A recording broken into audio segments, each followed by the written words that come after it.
मैं नवल किशोर झा, आचार्य हिंदी, सरस्वती विद्या मंदिर सीनीडी, आज कक्षा एकादश के लिए एक नवीन विषय लेकर आपके सामने मैं प्रस्तुत हूँ। विषय है अनुस्मारक। ये मीडिया लेखन का एक अंग है जिसे जानना आपके लिए अत्यंत आवश्यक है। तो सबसे पहले मैं इसकी परिभाषा आपके सामने में रख रहा हूँ। किसी भी पूर्व प्रेषित पत्र का किसी संस्थान अथवा कार्यालय से उत्तर न आने पर उस संस्थान या कार्यालय को उस पत्र का स्मरण कराने के लिए भेजा गया पत्र अनुस्मारक कहलाता है। इसका प्रारूप मूल सरकारी या अर्ध सरकारी पत्र के ही अनुसार होता है, किंतु इसमें विषय का विस्तार से प्रकाश न डालकर केवल मूल पत्र के क्रमांक आदि का ही उल्लेख किया जाता है। अनुस्मारक पत्र की तरह मध्यम पुरुष शैली में लिखा जाता है। अब है लेखन हेतु आवश्यक निर्देश।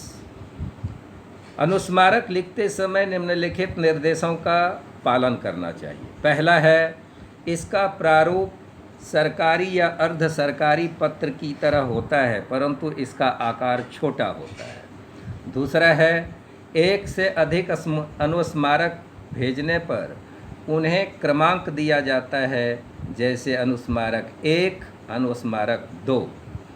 तीसरा है, सर्वप्रथम अनुस्मारक में पत्र संख्या लिखनी चाहिए। चौथा है, इसके बाद प्रेषक के कार्यालय का नाम, पता तथा दिनांक लिखा जाता है। इसके बाद सेवा में लिखा जाता है। इसके बाद है, इसके पश्चात पत्र पाने वाले का नाम, पद एवं पता लिखना चाहिए। इसके बाद का जो संख्या है, इसके बाद अनुस्मारक का विषय लिखा जाता है। दूसरा बिंदु है, संबोधन करते हुए महाशय या महोदय लिख सकते हैं। उसके पश्चात मुख्य विषय लिखा जाता है। पत्र समाप्ति पर भवदीय लिखने के बाद प्रेषक के हस्ताक्षर, नाम, पदनाम एवं पता लिखा जाता है। अनुस्मारक लिखने के लिए मैंने एक प्रारूप भी आपके सामने में रखा है, जो इस प्रकार है। मुख्य सचिव, शिक्षा निदेशालय, दिल्ली सरकार की ओर से कार्यालय के अवर सचिव को ड्यूटी से अनुपस्थित होने के संदर्भ में चेतावनी देते हुए अनुस्मारक लिखिए। तो ये प्रारूप आपके सामने में है। आप उसको पढ़ेंगे, समझेंगे और लिखने का प्रयास करेंगे।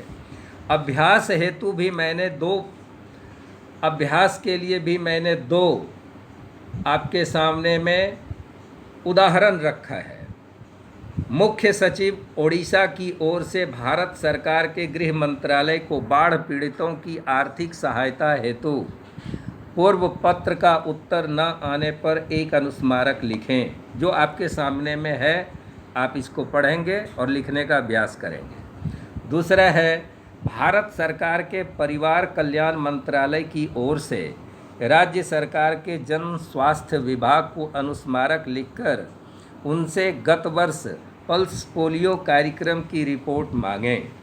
इसके साथ साथ मैंने स्वमूल्यांकन हेतु भी 5 प्रश्न आपके सामने में रखा है।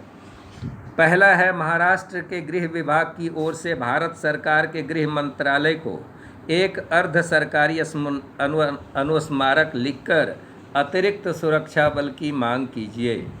दूसरा है, भारत सरकार के वित्त मंत्रालय को बिहार सरकार के वित्त मंत्रालय की ओर से एक अर्ध सरकारी अनुस्मारक लिखिए, जिसमें अतिरिक्त वित्तीय अनुदान की मांग की गई हो।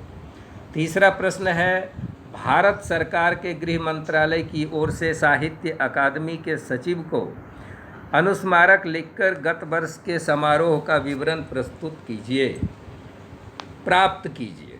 चौथा है, भारत सरकार के रेल मंत्रालय की ओर से उत्तर पूर्व रेलवे के अधीक्षक को वेतन बिलों की जल्द व्यवस्था करने हेतु अनुस्मारक लिखिए। और अंतिम में 5वें प्रश्न के रूप में, उत्तर प्रदेश सरकार के गृह विभाग से भारत सरकार के गृह मंत्रालय को अर्ध सरकारी अनुस्मारक लिखकर सहायता की मांग कीजिए। तो ये प्रश्न आपके स्वमूल्यांकन के लिए है। आपको मैंने अनुस्मारक की परिभाषा, उसके लेखन हेतु आवश्यक निर्देश आपके सामने में रखा है। आप इसको पढ़ेंगे, इस वीडियो को देखेंगे और तत्पश्चात जो स्वमूल्यांकन हेतु प्रश्न आपके सामने में है उसको हल करने का प्रयास करेंगे। धन्यवाद।